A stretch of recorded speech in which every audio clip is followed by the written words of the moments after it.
Bismillah, assalamualaikum warahmatullahi wabarakatuh. Alhamdulillah teman-teman semuanya semangat pagi ya, tetap semangat, tetap rajin ibadah dan jangan lupa rajin belajar. Oke, siap? Hari ini kita akan belajar tentang Islam dan demokrasi.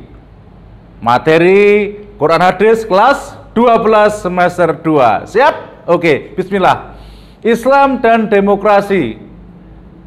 Sebagaimana yang kita ketahui bahwasanya negara kita Indonesia ini ya, sistem pemerintahannya adalah demokrasi. Ya, demokrasi oleh untuk rakyat, ya, dari rakyat, oleh rakyat, untuk rakyat. Ya, maka sebenarnya sistem demokrasi ini sangat memungkinkan kepada setiap warga negara untuk ikut berkontribusi dalam pemerintahan. Kenapa? Ya karena pemerintahan demokrasi ini pasti melibatkan seluruh rakyatnya untuk turut menjalankan pemerintahan dengan perantara wakil-wakilnya yang ada di DPR, DPRD, ya, DPD. Makanya jangan sampai salah pilih wakil. Ya, kenapa? Karena fatal. Mereka yang kita pilih adalah yang akan menyuarakan isi hati kita. Mereka adalah wakil-wakil kita, rakyat jelata. Maka selektif ya dalam memilih wakil-wakil kita nanti, baik DPRD maupun DPR, maupun presiden atau bupati, gubernur dan sebagainya. Kenapa? Karena demokrasi seperti itu, ya. Kalau kita salah memimpin, salah memilih pemimpin, maka yang celaka nanti, yang menderita nanti semua ya warga masyarakat. Oke, itulah demokrasi. Nah, masalahnya, Pak, apakah ada hubungannya antara demokrasi dengan Islam? Ternyata ada satu nilai dalam demokrasi yang sesuai dengan syariat Islam. Apa itu, Pak? Musyawarah.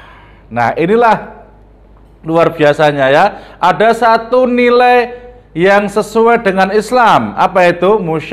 Musyawarah. Sebagaimana Allah Subhanahu wa taala juga telah mengemukakan tentang musyawarah ini dalam surat Ali Imran ayat 155.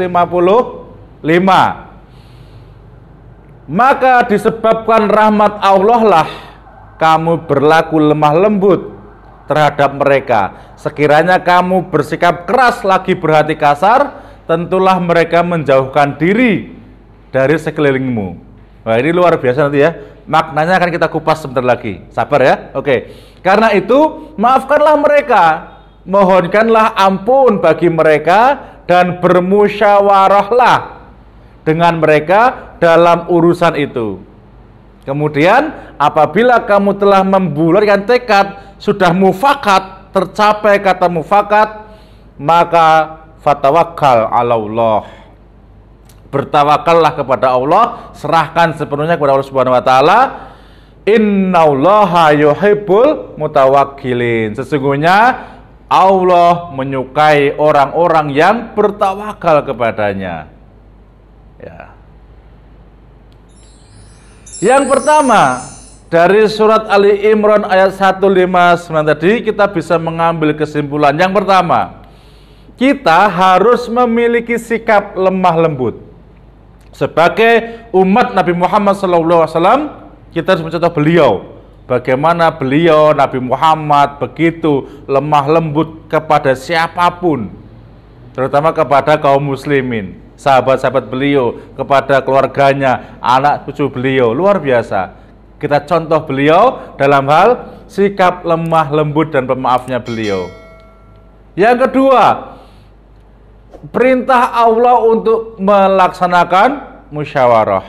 Apabila ada suatu hal permasalahan, maka apa perintahnya? Bermusyawarah dengan cara yang baik, dengan cara yang santun. Dan dalam bermusyawarah pasti sering terjadi yang namanya perbedaan pendapat. Maka tidak boleh kita menghantam satu dengan yang lain hanya gara-gara beda pendapat. Kita harus memiliki sikap lapang dada. Kenapa ya? Karena ada orang 10 yang bermusyawarah, pasti apa? Ada 10 ide, 10 gagasan, 10 pemikiran yang berbeda satu dengan yang lainnya. Maka kita perlu namanya sikap lapang dada. Oke. Berikutnya, setelah tercapai mufakat, hasil musyawarah, maka semuanya harus kembali kepada Allah, bertawakal kepada Allah, dan kita bertanggung jawab melaksanakan hasil musyawarah tersebut bersama-sama dengan penuh tanggung jawab. Teman-teman semuanya, terima kasih. Semoga kita semuanya mendapatkan berkah dari Allah Subhanahu wa taala. Usikum wa ya nafsi bittaqwallah. Assalamualaikum warahmatullahi wabarakatuh.